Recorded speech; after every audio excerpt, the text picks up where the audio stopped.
Alright, coming into the early game, this is what Command does on spawn. He basically goes pleasant every single game, and he's also always very confident in winning his fights. Here he catches his opponent trying to pad away and leave. It's a lot of free damage in return as they're trying to get a counter snipe. And he sets up this fight in the house to house. House to house fights are really awkward and sketchy at the moment because the amount of control players who can just insta-kill you. So he see here, he goes for this war plays very safely, realizes he's got stared off without that control. He resets from below, gets that centerpiece control of the floor, and gets a nice shot there at the end. Always making sure he's very covered and he doesn't actually have to take any disadvantageous angles so the other person can get shot off on him and react. Right, coming into this next fight, Command's actually chasing this other player who's trying to disengage out of Pleasant.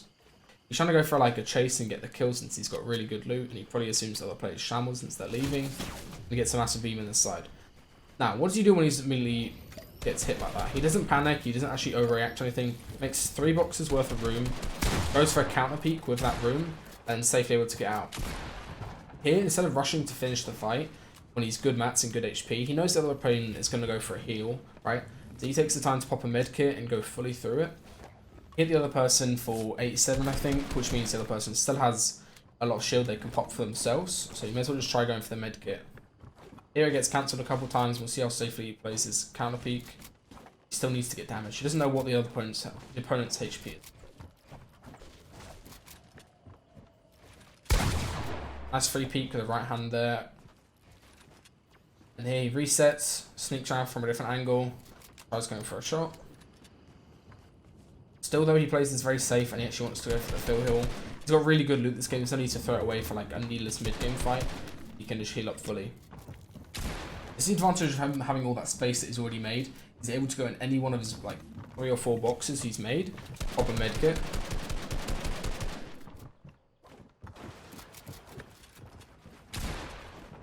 Again, makes more space once he loses top. That's the power of having that crossbox peek he has. Several boxes set up, he's able to go for a peek from any different angle. Come out. Here he resets from high ground. Ben's fight very slow, doesn't want to take any more damage since he's already really low.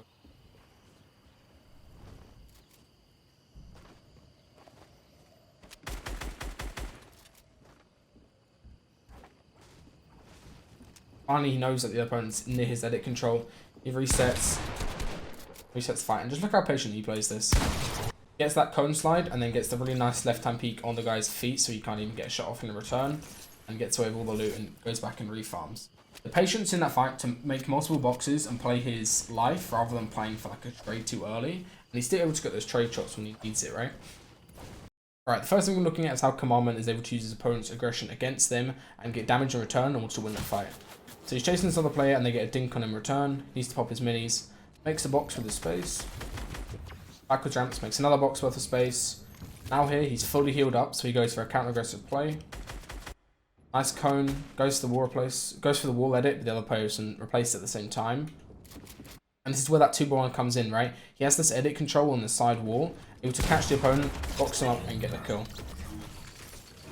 Alright, now we look at how he constantly pressures his opponent and also sets up his box fight to begin with. So he gets that heavy snipe tag after landing, so the player's going to tag him. Non-stop pressure with the AR here as he comes in. And it's really crucial, making sure the other person can't get a heal off. And he's also blocking off his escapes. There, blocks off the top. There's double ramps on the sides to bait which angle he's going to come from. And then here he knows the opponent hasn't got that mini off because he's just been pressuring non-stop. And he's just going to go for pressure over and over. Constantly pressuring, getting that piece control on each wall as he comes forward. Always taking that wall so the opponent can't replace it. Again, takes the wall. And here he sets up, swings once, swaps to his pump, and the opponent edits out. At that point, the opponent's kind of getting a bit frustrated, the fact they can't heal. He just waits there, baits the swing, and baits the double swing, and the other person just edits out instantly and picks up the heal. Alright, now looking how he sets up another fight. It's the power of the heavy sniper as he comes in.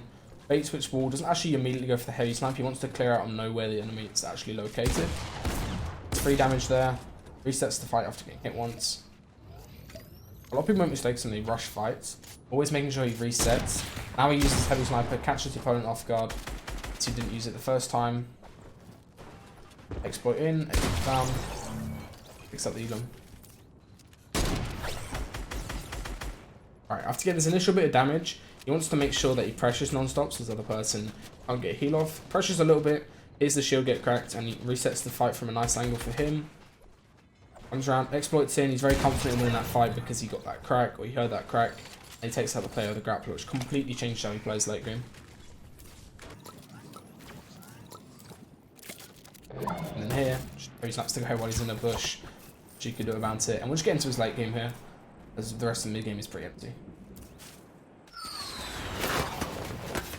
Alright, coming into end game, how he's able to get this refresh. He's only got 50 mats at this point.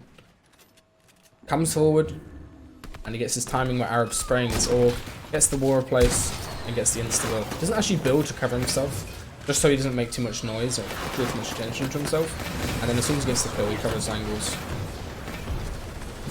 Alright, now you can see zones pulling down straight across the river and underneath.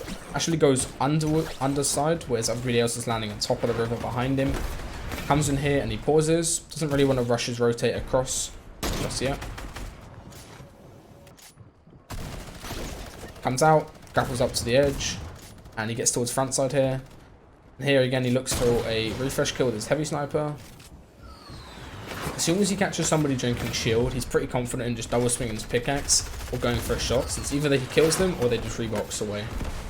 Now he gets in towards the ender zone, and instead of going any deeper with grapple, he stops here and waits. Doesn't want to go too far ahead, and he's just thinking about where zone goes next. It goes extremely far, and he just immediately grapples straight to the front side, and he stops at this choke point where people are coming straight in towards him. Covers his angles with cones above. Gets the hold kills here.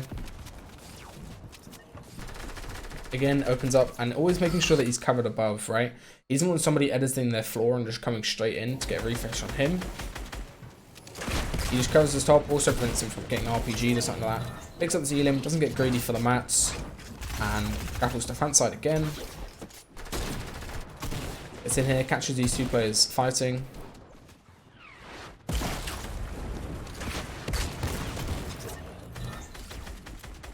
Now after those RPGs, he's really desperate in need of a refresh. Look at how he gets it here.